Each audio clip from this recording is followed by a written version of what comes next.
जैसे कि आप सब लोग जानते हैं, अक्टूबर का महीना है और एक ऐसा महीना जो हर साल हमें याद दिलाता है कि ज़िंदगी कितनी कीमती है और एहतियात, आगाही और बर वक्त तशख़ीस से कैसे बचा जा सकता है, वो है ब्रेस्ट कैंसर। ख़वातीन में तेज़ी से फैलने वाला एक ख़तरनाक मरज़ है और एक ऐसा दुश्मन जो खामोशी से जिस्म में जगह भी बना लेता है और जब एहसास होता है तो वक्त अक्सर तौर पर जी हाथ से निकल चुका होता है, लेकिन इसकी बर वक्त तशख़ीस की जाए तो इलाज मुमकिन भी है।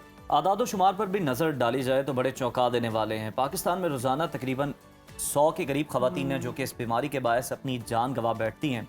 खुशाइन बात यह कि अगर कैंसर को इब्तदाई मरहले में ही पहचान लिया जाए तो इसका इलाज मुमकिन है। आज हमारे साथ मौजूद हैं एक ऐसी बहादुर खातून जिन्होंने कैंसर को शिकस्त देकर नई जिंदगी किया और बड़ी कामयाब जिंदगी वो गुजार रही हैं। सिर्फ एक कैंसर सर्वाइवर ही नहीं बल्कि एक बाहिम्मत फैशन डिजाइनर हैं, मोटिवेशनल स्पीकर हैं और दूसरों के लिए हौसले और एतमाद की अलामत भी हैं, जिन्होंने कैंसर का सामना हिम्मत और यकीन के साथ किया और आज वो सैकड़ों खवातीन के लिए हौसले की अलामत बन चुकी हैं। हमारे साथ मौजूद हैं कैंसर सर्वाइवर फरीहा फैसल साहिबा। फरीहा साहिबा, वेलकम टू सुनो पाकिस्तान। Thank you. फरीहा साहिबा, हमें सबसे पहले तो आपसे ये जानना है कि आपको जब कैंसर की तशखीस हुई वो लम्हा कितना मुश्किल था, कितना तकलीफ दे था आपके लिए और उस वक्त में कौन सहारा था?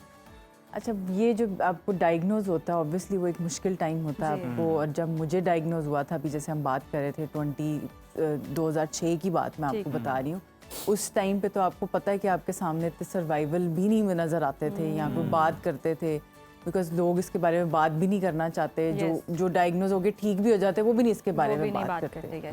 तो वो एक मुश्किल टाइम ही होता है। मुझे तो यही पता था कि बस ये एक बीमारी होती है और उसके बाद आप एक डेथ बेड पे होते हैं और आपकी ज़िंदगी ख़त्म हो जाती है। तो बस फिर ये है कि इसमें सपोर्ट कौन थी, उसमें मेरी जो सबसे बड़ी सपोर्ट थी वो मेरे हस्बैंड थे। और ऑब्वियसली फैमिली तो होती है आपकी, जो आपके मदर साइड वाली अम्मी अब्बू वो सारे बहन भाई वो तो सपोर्ट कर ही रहे होते हैं।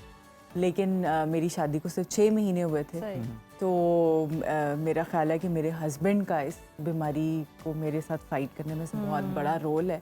और अभी स्टिल अगर मैं ये सर्वाइव कर रही हूँ, जैसे मैं आपसे आगे बात कर रही हूँ या कहीं और भी जाती हूँ, अवेयरनेस सेशन पे भी जाती हूँ, तो this is all because of my husband. That's really great Fariha, और यकीनन हम उम्मीद करते हैं आगे भी आपकी ज़िंदगी ऐसे सलामत रहे, खुशहाल रहे और सर्वाइकल कैंसर जो है इससे आपने लड़ा और फाइट की और अब ज़िंदगी में अल्लाह मज़ीद आगे आपको और कामयाबियाँ भी दे और आप हौसला भी बढ़ा रही हैं। और आज इस मकसद के लिए आपको बुलाने का भी यही था कि अवेयरनेस हो सके। फिर ब्रेस्ट कैंसर का भी आपने बताया। ब्रेस्ट कैंसर की अगर हम बात करें तो इसकी इब्तदाई अलामात क्या हैं और लोग नज़रअंदाज कर देते हैं, क्यों कर देते हैं, इस हवाले से वोकल होना कितना ज़रूरी है कि ख़वातीन इसको ज़रूरत जाने और वक्त पर जी इसका इलाज भी हो सके। अच्छा देखें, ब्रेस्ट कैंसर का एक ऐसी चीज़ है पाकिस्तान में कि अमेरिका में ये ज़्यादा होता है, लेकिन पाकिस्तान में ये इस वजह से लोगों की डेथ ज़्यादा होती है कि यहाँ पे कोई स्क्रीनिंग नहीं होती और अर्ली डायग्नोसिस नहीं होती। और जिनको डायग्नोज हो भी जाता है, फॉर एग्जांपल आप जैसे मुझसे पूछ रही हैं कि क्या अलामात है, उसकी सबसे जो अलामात जो इम्पोर्टेंट है वो होती है आपको कोई लम्प बन जाता है। सही। तो ख़वातीन क्या करती हैं, उन्होंने अगर कोई उनको गिल्टी बन भी गई है तो वो उसके बाद डॉक्टर के पास ही नहीं जाएंगी, घर वालों को भी नहीं बताएंगी भी कि मुझे ये इस तरह से कोई गिल्टी बन गई है या कोई मुझे लम्प बन गया है। फिर उसके बाद दूसरा जो सबसे बड़ा ड्रॉबैक होता है वो ये होता है कि अगर खुदा न खास्ता उसने बता ही दिया है तो बहुत सारे जो हमारे यहाँ जो मर्द हजरात हैं या फैमिली वाले वो कहते हैं कुछ नहीं है, ज़रूरत नहीं है इसको कोई भी चेकअप कराने की, इलाज कराने की। और फिर इसी वजह, और मैं तो क्योंकि बहुत सारे सेमिनार्स में भी जाती हूँ, वहाँ पे हमें बहुत इस तरह के लोगों से बात भी होती है। तो एक लड़की थी, वो ये कह रही थी कि मेरी बहन ने मुझे बड़ा कहा कि जी मुझे गिल्टी है, मैं इसको चेक कराना चाहती हूँ। तो हमारे पूरे घर वालों ने उसको इम्पोर्टेंस नहीं दी, तो इस वजह से जो वो है वो उसको 4th ग्रेड का कैंसर बन चुका हुआ है। तो इसलिए इट इज़ सो इम्पॉर्टेंट कि हम इसके बारे में पहले अवेयर हों, फिर हमें ये पता हो कि इसकी क्या सिम्टम्स, साइंस एंड सिम्टम्स होते हैं, और फिर उसके बाद हम अपनी स्क्रीनिंग कराएं। अब स्क्रीनिंग में क्या है, एक तो ये कि हम अपना सेल्फ एग्जामिन कर रहे हैं। सेल्फ एग्जामिन के बाद आपका दूसरा जो होता है कि आप जो अगर आप 40+ हैं तो self examine is not enough, फिर आप मेमोग्राफी भी कराएं।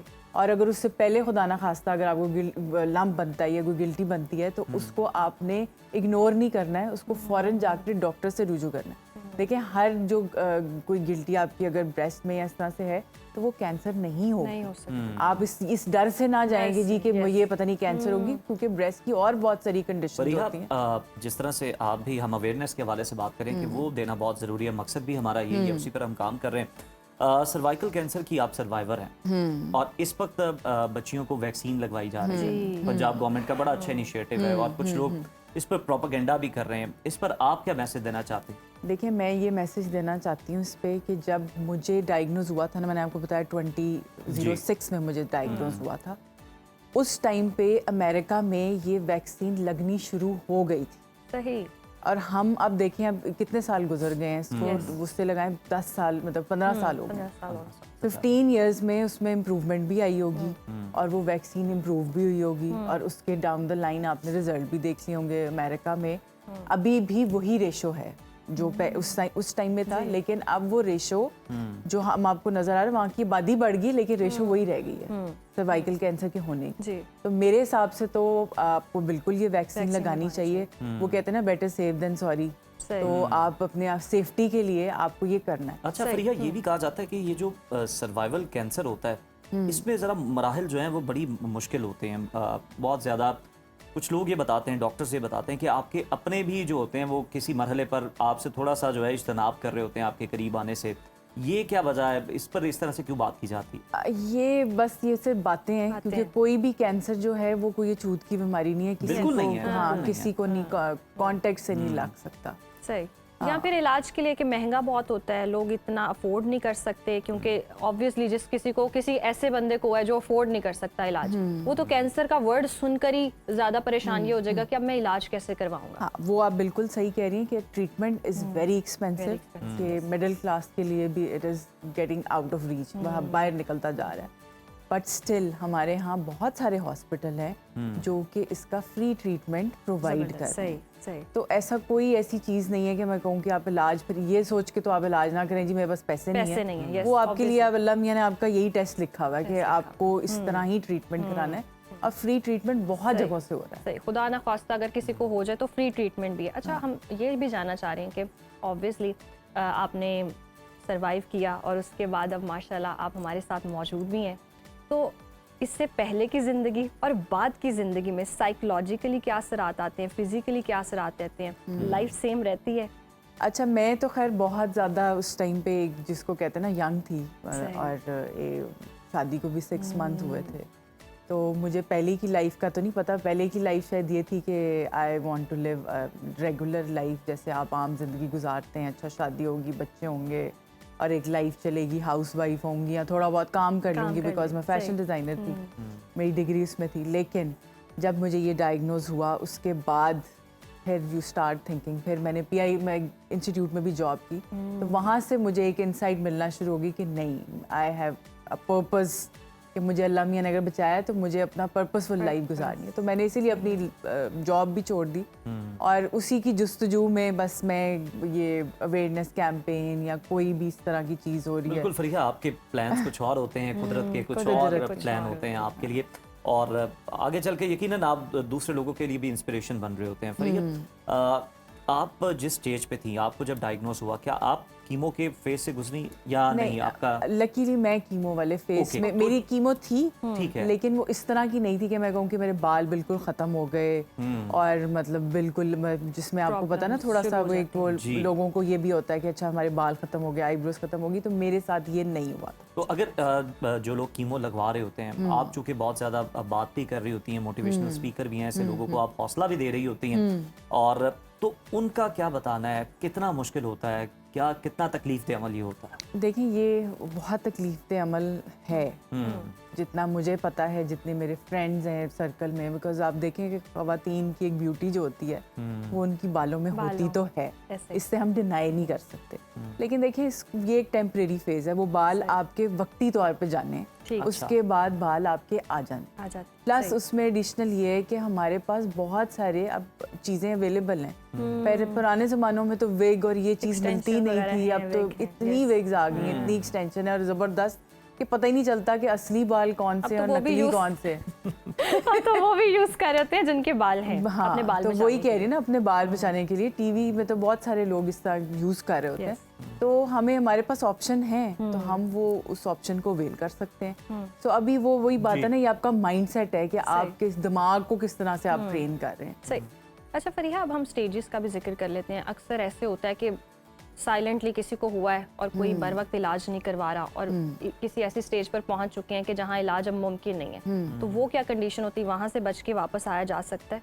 देखिए, अब तो बहुत सारी ऐसी एग्जाम्पल भी हैं कि जो 4th स्टेज से भी वापस आए। सही। मेरे सामने खुद एक एग्जाम्पल है कि उनको 3 साल पहले डॉक्टर ने जवाब दे दिया था okay. And now she still surviving. वो भी बिल्कुल ठीक है, ठीक है, उनका ट्रीटमेंट चल रहा है, सारा कुछ हो रहा है, लेकिन उनका जो ट्रीटमेंट, अब एडवांस ट्रीटमेंट आ गए हैं, तो वो उसकी वजह से शी स्टिल सर्वाइविंग। आप देखिए 3 साल पहले जवाब डॉक्टर ने दे बिल्कुल दिया था। बिल्कुल बिल्कुल वो बचाने वाली ज़ात बहुत बड़ी है। बचाने फरिया, माजी में जाएं तो देखें एक लड़की है, फुल ऑफ लाइफ है, फैशन पढ़ा उसने और हाईली क्वालिफाइड है और बड़ा ज़बरदस्त उसके प्लान्स भी हैं।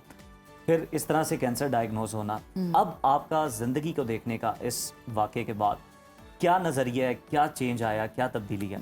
फुल ऑफ लाइफ तो मैं अब हूँ। अब दैट्स ग्रेट। ग्रेट, ये है बिकॉज मोटिवेशन। मुझे क्योंकि अब कदर ज़्यादा है। अब कदर अब ज्यादा है, ऑब्वियसली वो जिसको कहते हैं ना दूसरी जिंदगी मिली है, दूसरी जिंदगी तो फिर उसको आपने भरपूर तरीके से गुजारना है। अब मतलब मैं योगा टीच भी करती हूँ, तो मुझसे बहुत सारे लोग ये भी क्वेश्चन करते हैं कि जी ज़ाहिर है कैंसर सर्वाइव किया, साइड इफ़ेक्ट्स भी होते हैं, सारा कुछ होता है, ये भी तो फिर उसके बाद आप कैसे इतना सब कुछ कर लेती हैं? मैंने कहा मुझे खुद नहीं पता मैं कैसे ये सब कर लेती हूँ, बट मैं बहुत अच्छे तरीके से सारा कुछ मैनेज कर रही हूँ और मैं अपनी सेहत का भी ख्याल रखती हूँ। अच्छा, ये मिथ्स हैं, इनके बारे में भी बात करना ज़रूरी है। फरीदा, आपकी गुफ्तगू से ये पॉइंट निकला है कि ये जो साइड इफ़ेक्ट्स की बात होती है कि फिर आप जिस तरह से आप बता रही हैं कि आप तो बाकायदा ट्रेन भी करती हैं योगा में, तो आप वो कहते हैं कि बहुत ज़्यादा कोई फिजिकल एक्टिविटी नहीं कर सकते, लोगों की सुनी सुनाई बातें हैं कि आप बहुत सारे टास्क परफॉर्म नहीं कर सकते।